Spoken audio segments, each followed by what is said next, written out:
Repentance is just a door. Someone still has to open it from the inside. On day 22, the banker called. Pre-disbursement review tomorrow. You'll need to show the permit receipts, your class roster, and a signed sister's promise. We have all three, I said, with a steadiness that felt new. Before we slept, Emma stood at the window, tracing the glass with her finger. I used to think fixing the house meant fixing the walls, she murmured. But it's fixing me. I didn't read the fine print because I didn't want to feel small asking questions.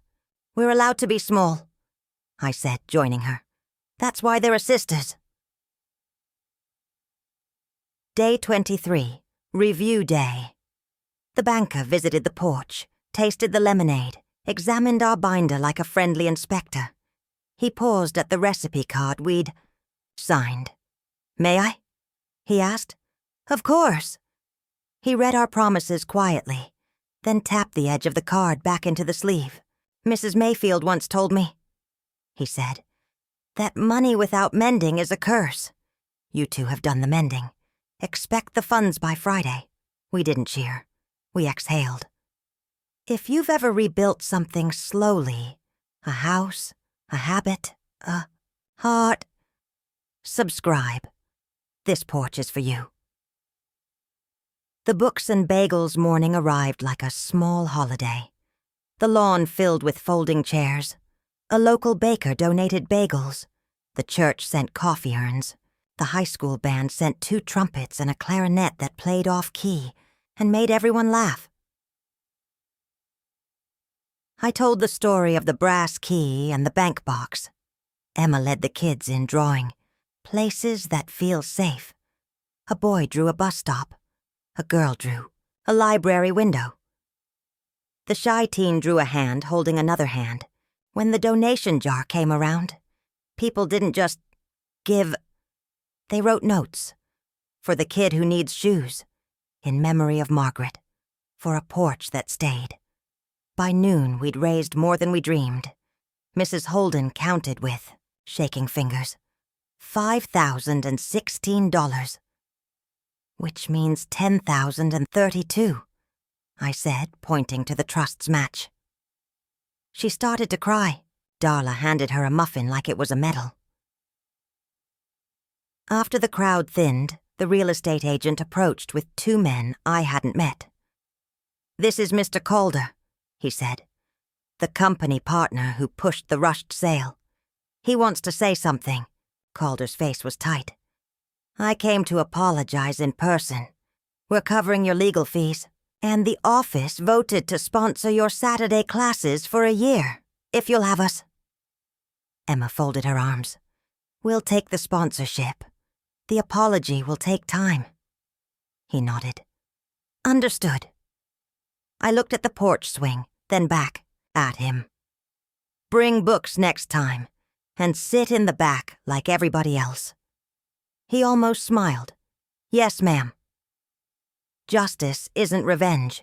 It's setting the table and asking everyone to bring bread. On day 30, the sisters' clause disbursed. The amount wasn't flashy. Enough to stabilize the property, settle the last taxes, and give each of us a modest cushion. But stapled to the check was what mattered. Grandma's last handwritten page. My girls, the fine print is where people hide their traps, and where love hides its lessons. If you've reached this line, you already know the secret. Make the home useful. Make the town kinder. Make peace with each other. Everything else is wallpaper. I traced the letters with my thumb. Emma kissed the top of the page like you might kiss a forehead. That evening we framed the recipe card, the one with our promises, and hung it by the door. Beneath it, the lesson bell. Ring it, Emma said. I did, and the sound filled the house like clear water. We ended the night on the steps, listening to the neighborhood wind down. Porch lights winked on. Somewhere a baby laughed. The roses leaned toward us again, as if they'd learned our names. Emma nudged me. "Ready for the last part? Part D?" I smiled. "Grandma's reflection, and the choice we still have to make." She tilted her head. "What choice?" I looked at the windows. Our windows now, lit with a soft, forgiving gold. Whether this is just a house we saved, or a life we're building. The moon cleared the roofline, and the swing moved a little, just once, the way it does when someone gentle stands up. "Okay," I whispered to the night, to Grandma, to the quiet, fine print of love. "We're ready." The night after the fundraiser felt lighter than any in years. If you're watching this video, tell me where you are from or what time it is for you. We'd finally stopped whispering about loss and started speaking about plans. The house no longer looked like an inheritance. It looked like a beginning. The new morning's sunlight poured through the kitchen windows. The scent of fresh paint mixed with the memory of rosewater. Emma made coffee while I sorted through envelopes of thank you notes from the town. One read, "Your grandmother once taught me to read on this porch. Seeing you both there again feels like she never left." Another, written in a child's scrawl, "I drew my dream house and showed my mom. She said one day we'll visit yours again." I pinned them to the bulletin board. "Grandma's new wallpaper," I joked. Emma laughed. "The kind that never peels." We'd decided that the living room would stay open every Saturday for kids to study, draw, or simply sit. The trust could cover upkeep, but the heartbeat had to be ours. When grief turns into routine kindness, you know a house has turned back into a home. The visit a week later, the banker, Mr. Lewis, came by with a slim envelope. "This," he said, "is the closing documentation for the trust. The estate is now fully yours." But inside, besides the legal papers, there was another note from Grandma.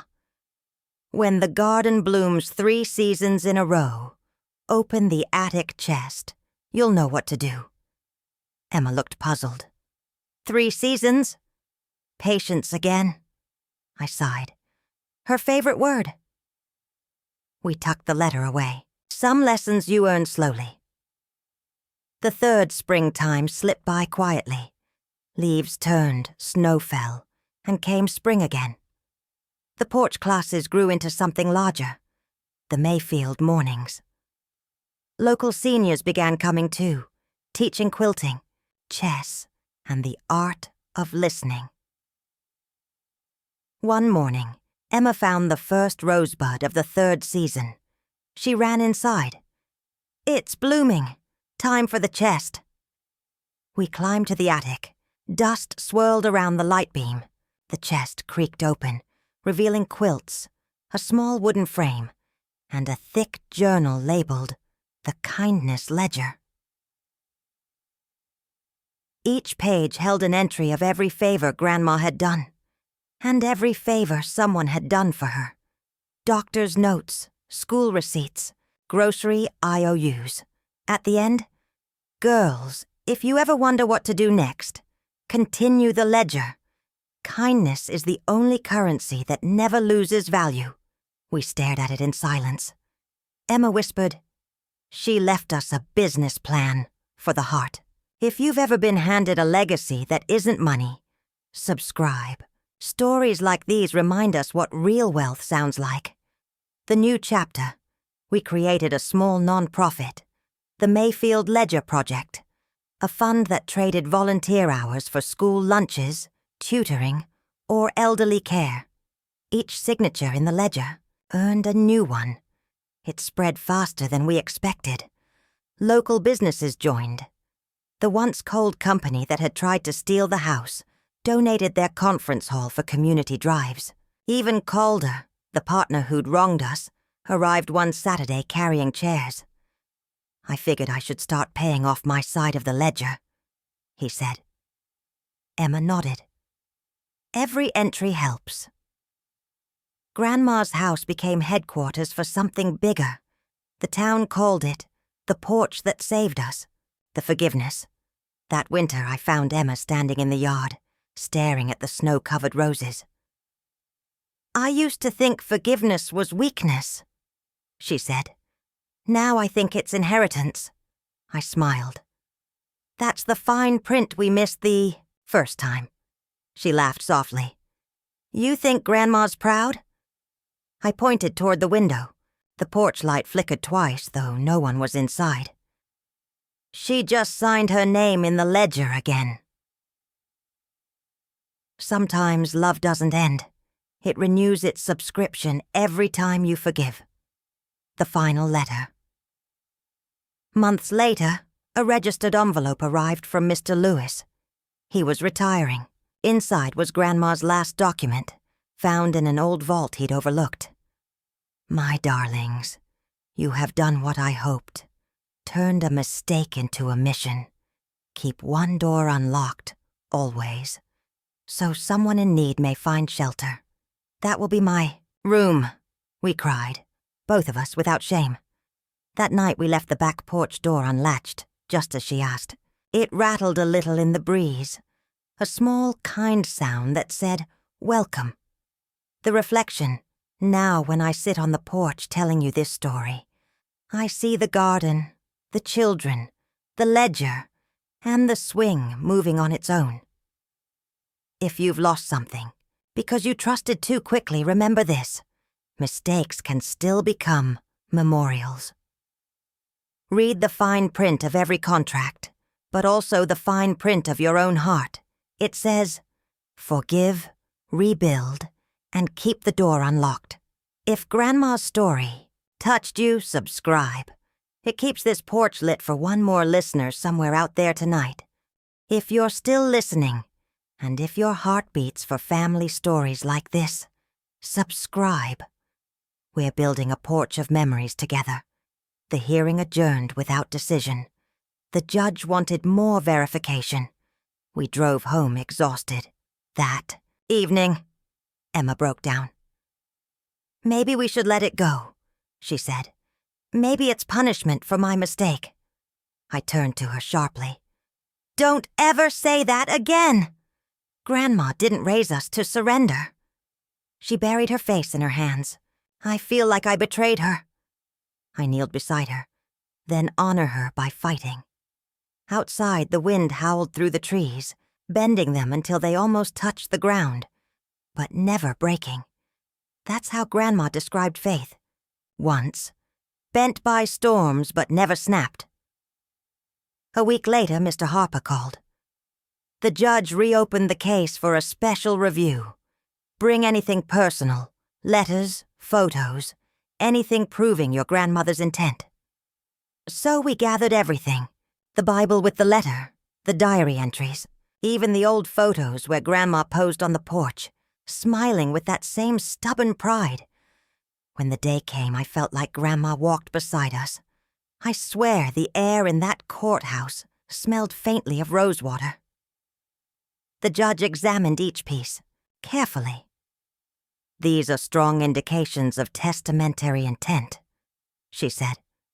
"However, without notarized proof of death instructions, I must determine ownership by law." My heart sank.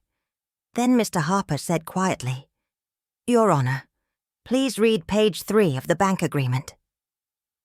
The judge flipped the paper, then raised her eyebrows. Clause 9. To be activated upon the death of Margaret L. Mayfield. Property shall revert to surviving descendants if sold outside family. This is legally binding. The courtroom buzzed. The company's lawyer stood. "Objection! That's an outdated form." The judge's gavel struck. "Overruled. The clause stands." Emma gasped. I squeezed her hand. Sometimes victory doesn't shout. It whispers through the paperwork our elders left behind. The judge continued. "Final ruling pending, but possession shall remain with the family until full review." We stepped outside, half laughing, half crying. Emma whispered, "She did it. Grandma did it." I noticed something strange. Across the street, the real estate agent, the same man who tricked Emma, was watching us. He looked pale, almost remorseful. He approached slowly. "Miss Mayfield," he said. "I didn't know the full story. I thought it was a standard foreclosure. I'm sorry." Emma's jaw tightened. "You destroyed our peace." He nodded, shamefaced. "Your grandmother once donated to my mother's hospital bill. I didn't realize until yesterday." I felt my throat tighten. "Then repay her," I said softly. "Tell the truth in court." He looked at us for a long moment, then said, "I will." Days later, his testimony sealed the case. He admitted the sale was rushed, the disclosures incomplete. That confession tipped the scale. When the judge's final words came, ownership restored to the Mayfield heirs. Emma burst into tears. Mr. Harper smiled. "Your grandmother's handwriting just won the war." We drove straight to the old house. The gate creaked open, as if it had been waiting. Inside, dust floated like confetti in the sunlight. Emma ran her hand over the dining table. "It still smells like her," she whispered. I walked to the fireplace and found something shining under the ashes. A tiny silver locket. Inside were two initials, E and L, Emma and Lily, and behind it, a folded scrap of paper. "Girls, when you think I'm gone, remember, I never left. I'm the creak in your floorboards and the warmth in your tea." Emma sobbed. She knew we'd come back. If you've ever felt a loved one guiding you from beyond, subscribe. Not for me, but for them. That night, we sat by the window, watching moonlight spill across the garden. The roses had grown wild, tangled, defiant. "She would have loved this," I murmured. Emma smiled weakly. "Do you think she forgives me?" I looked outside at the petals swaying in the breeze. "Look closer." That's her answer. The petals shifted gently toward us as if bowing. We both laughed through our tears.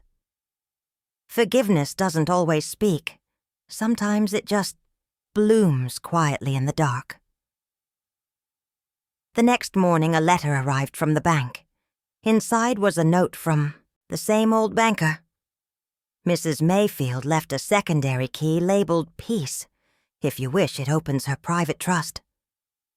We didn't know what that meant yet, but Emma held the envelope like a promise. "I think part C of our story is about to begin," she said softly, and I smiled. "Then let's turn the page." The bank envelope sat between us like a heartbeat. If you're watching this video, tell me where you're from or what time it is for you. Emma turned the card over and read the single word stamped in blue ink, "Peace." "Ready?" she whispered. I nodded. Let's go see what she saved. And what she expected. At the bank, the same elder banker guided us to a quiet room. He placed a small steel box on the table and slid it toward us. "This was Mrs. Mayfield's final instruction," he said gently. "To be opened only when the home is safely back with her girls." Inside the box, a ledger with a faded ribbon, a set of notarized pages, 3 sealed envelopes, and a tiny velvet pouch. Emma opened the pouch first. Out rolled 2 identical rings, simple bands with a rose etched inside the curve, initials E and L on each. "For the days you forget your sisters," Grandma's note read. "Wear these. Argue if you must, but hold hands afterward." Emma slid hers on. I did too. "Okay," I breathed. "Now the papers." The notarized pages were stranger than we expected. Grandma had set up a revocable living trust that became irrevocable at her death. The trust had 3 tiers, House covenant. If the house left the family through any non-family transfer, the trust would fund litigation to restore it. Scholarship and library fund. 30% of net trust assets earmarked for children of our town. Awards chosen by a board that included us. Sister's clause. Personal funds available to Emma and me, but unlocked only by 3 actions written in Grandma's unmistakable shaky script. Make the home useful. Make the town kinder. Make peace with each other. Emma stared. She turned love into a checklist. I smiled. She always knew how to keep us honest. Sometimes an inheritance isn't money. It's instructions that change who you are. We opened the first sealed envelope. Envelope A, house repairs plan. It held contractor estimates, paint swatches, and a floor plan with Grandma's penciled notes. Open this wall for more light. Keep the porch swing. Never sell the dining table. At the bottom, a clause. Funds disperse only after permits are filed and a free Saturday class is announced for neighborhood kids. Emma blinked. She tied the budget to a children's class. Make the home useful, I quoted. She meant it literally. Envelope B, town kindness. A list. A librarian's name. A social worker. The church coordinator. The high school principal. And a typed pledge. The trust will match every dollar raised by the town for books and breakfasts. Up to $40,000 yearly. Signed M.L. Mayfield. Envelope C. Sister's piece. This was the smallest, and it shook in my hands. Inside, a single index card. Make a promise in writing. Read it aloud on the porch. Then sign it, both of you. Love will disperse in 30 days. Emma laughed through tears. She's distributing funds like a grandmotherly judge. That afternoon, we stood on the porch with a pen and one of Grandma's recipe cards. The air smelled like dust and rain. The roses leaned into the railings like an audience. I wrote first. I promised to call my sister every Sunday and to ask what hurts, not just what's new. Lily Emma added, I promise to ask for help before I drown and to stop pretending. Strength when I need my sister. Emma, we read them out loud, voices shaking, then signed. The wind lifted for a moment, and the porch swing creaked forward, as if approving. That night, the banker confirmed receipt and scheduled the first disbursement for repairs. 30 days, he said. In the meantime, I'll release a small, working budget. Emma looked at the house. 30 days to earn it. If you want to hear how a house turned into a promise, subscribe. We're building this story together, one porch light at a time. We started with what we could do ourselves. Day 1, we scrubbed walls, cataloged every salvageable item, and found the old lesson bell Grandma used to ring before dinner. Day 2, we measured the living room for tables, not to sell, but to seat kids. Day 3, we posted a notice at the library and church. Free Saturday story and art class at the Mayfield porch. All ages welcome.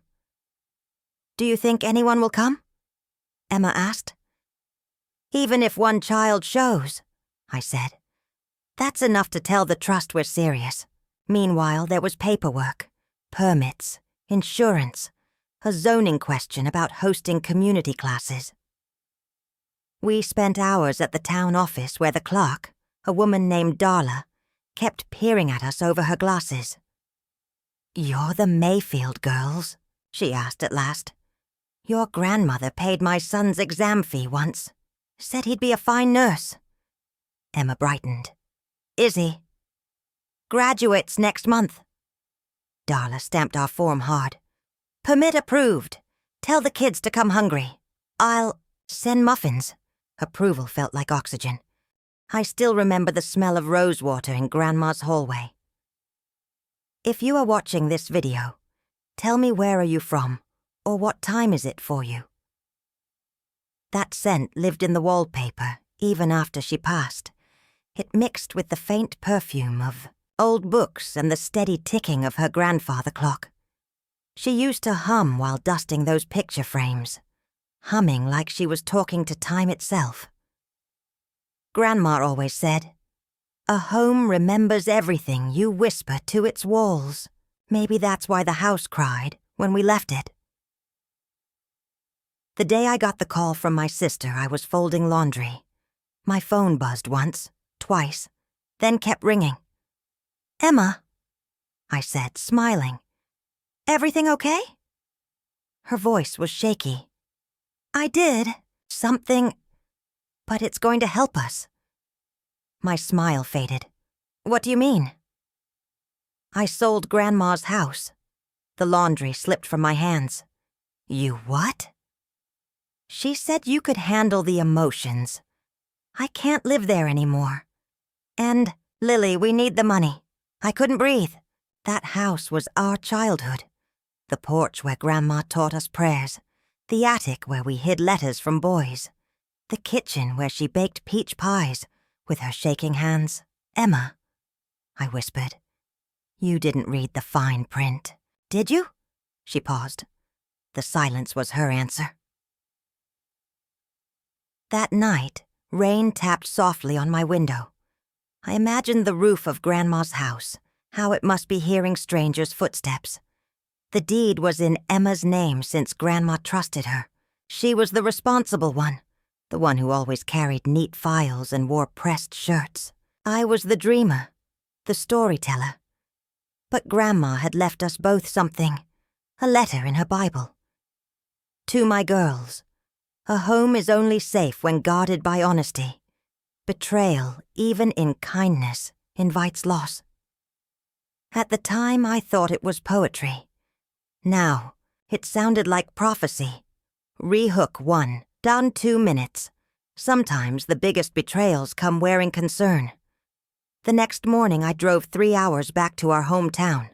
When I reached Grandma's street, the old oak tree still stood, branches bending toward the porch, as if trying to protect it. But there was a new sign in the yard. Sold. A moving truck blocked the driveway. Men carried boxes that weren't ours. Emma stood on the porch, arms crossed, pretending to be strong. "I thought you would understand," she said when she saw me. "Understand?" I repeated. "That you sold our memories for cash." Her eyes watered. "We couldn't keep up with taxes, Lily. You don't live here. You don't know how hard it was." "I would have helped." She shook her head. "You barely call." That hurt, because it was true. Inside, the room smelled different, sterile, empty. Grandma's lace curtains were gone, replaced with plastic blinds. The walls that once echoed laughter now stood hollow. "You didn't even take her rocking chair," I said quietly. "It was old," Emma whispered. "No one wanted it." I ran my hand over the wall where Grandma used to mark our heights in pencil. The last line said, "Emma, 5'5", strong and stubborn." "Emma, who bought it?" "Some agent. Said he represented a family-run company. Offered instant payment." "And you didn't check who owned that company?" She looked away. "No, I trusted him." If you've ever trusted someone and regretted it later, subscribe. These stories remind us we're not alone in our mistakes. I left her standing there and walked through the backyard. The swing Grandma built for us was still swaying slightly in the wind. I could almost hear her voice, faint like a memory. "Girls, someday you'll fight, but don't let it be about things. Let it be about love." That night I stayed in a motel, staring at the ceiling fan spinning endlessly. I couldn't sleep. My chest felt heavy, like the air itself was accusing me. You weren't there to protect it. The next day, Emma called again. "They're evicting me," she said, crying. I thought I'd have time to move my things, but they say it's immediate. I drove back, heart racing. She was standing outside with a cardboard box in her hands. "I told them we're family," she said. "They don't care." A man in a suit handed her a paper. "This is foreclosure notice. The property's been reassigned for liquidation." "Liquidation?" I repeated. He looked bored. "The new owner used it as collateral for a loan. They defaulted. Now the bank owns it." Emma's face drained of color. "But it's only been a week." "Fine print, miss," he said, tapping the paper. "You didn't read it." Sometimes the words you skip are the ones that destroy you. I took her to the car. She clutched the paper, shaking. "I ruined everything." "No," I said, holding her hand. "We'll fix it." "How?" she sobbed. "We don't even have proof it was fraud." That's when I remembered something. Grandma's sewing table. She used to keep her secrets there. A hidden drawer, under the second handle. We drove straight to the junkyard where the leftover furniture was piled. I bribed the guard to let me in. And there it was. The old sewing table, scratched but intact. I pulled open the drawer, then the false bottom. Beneath it, taped under the wood, was a small brass key wrapped in an old note. "If this house ever leaves our name, this key will bring it home again." I stared at it, goosebumps rising. "Grandma, what did you do?" The note had faint ink, but I could read an address scribbled on it, a bank address in town. The next morning I walked into that bank, clutching the key. The clerk was confused, until an older man came forward. His eyes softened when he saw the name engraved, Margaret L. Mayfield. He said quietly, "I was your grandmother's banker. She asked me to hold something for her family." He led me to a vault and inserted the key into a small box. Inside, documents sealed with wax and a folded envelope. The envelope read, "For my granddaughters, when trust is tested." When you lose everything, sometimes that's when love reveals its hidden backup plan. Inside the envelope was the original deed, and a clause written in Grandma's hand. "This property may only be transferred within the family bloodline. Any other sale is void," I gasped. Emma covered her mouth. "Then the sale was illegal," I finished. Tears filled her eyes. Grandma saved us even after she was gone. I looked at the banker. "Can we fight this?" He smiled faintly. "With this paper?" "Absolutely." We walked out into the sunlight, the brass key glinting between us. For the first time in months, I felt something lift. Not hope exactly, but a whisper of it. I turned to Emma. "We're not losing Grandma's house. Not again." Softly. "Promise?" she asked. "I promise." When I held that brass key in my hand, it felt warm, as if Grandma herself had been waiting for us to find it. If you're watching this video, tell me where you're from, or what time it is for you. Because maybe, just maybe, love travels faster when it's spoken aloud. We took the documents straight to Mr. Harper, Grandma's old lawyer. His office smelled of leather and rain. The moment he saw the deed, his eyes widened. "Good heavens," he whispered. "Margaret Mayfield actually did it. She built a non-transferable clause into the title, handwritten and notarized before 1985. That means no corporate entity can legally own this property." Emma blinked. "So, we can get it back?" Technically, yes, he said, adjusting his glasses. But practically, it'll be a storm. The company won't give up quietly.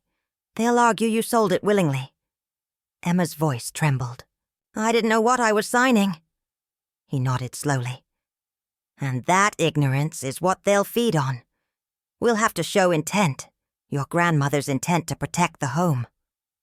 That night, we stayed in a small motel near the courthouse. The neon light flickered outside like a restless heartbeat. Emma sat on the bed, staring at the papers. I can't sleep, she whispered. Every time I close my eyes, I see Grandma on that porch, shaking her head. I placed a hand on hers. She's not angry. She's guiding us. She looked at me. Do you really believe that? I smiled faintly. After today, yes, she's the ghost in the fine print. Sometimes the dead protect us more fiercely than the living ever could. The first hearing arrived sooner than we expected. The courtroom smelled of coffee and cold paper. The company's lawyer, slick hair, silk tie, smiled like someone who already owned the world. He opened his file. Your Honor, this sale was transparent. My client provided full documentation. The seller signed freely. We hold the title. Mr. Harper rose slowly. Your Honor, if I may. He lifted Grandma's handwritten clause. This sale violated a recorded family covenant. The deed cannot pass into corporate possession. The judge squinted. A handwritten clause from 1985? Yes, Your Honor. Notarized, sealed, and preserved in the bank under explicit instruction. The company lawyer laughed softly. How convenient that such a document appears after the sale. I wanted to stand up and shout, but Mr. Harper placed a calm hand on my arm. Patience, he whispered. The same word Grandma used to say when we argued over pie slices. When Emma took the stand, her voice shook. They said I just needed to sign one paper, she murmured. They told me it was routine. Did you read it? The opposing lawyer asked. She swallowed hard. No. I trusted them. He smirked. So you admit negligence. Mr. Harper rose again. She admits trust, and trust was betrayed. The judge leaned forward. Continue. He gestured toward us. This home was the cornerstone of a woman's entire life. She left instructions to protect it, not as property, but as legacy. To steal it through deceit is not commerce. It is cruelty. Violence spread through the room like rain after thunder.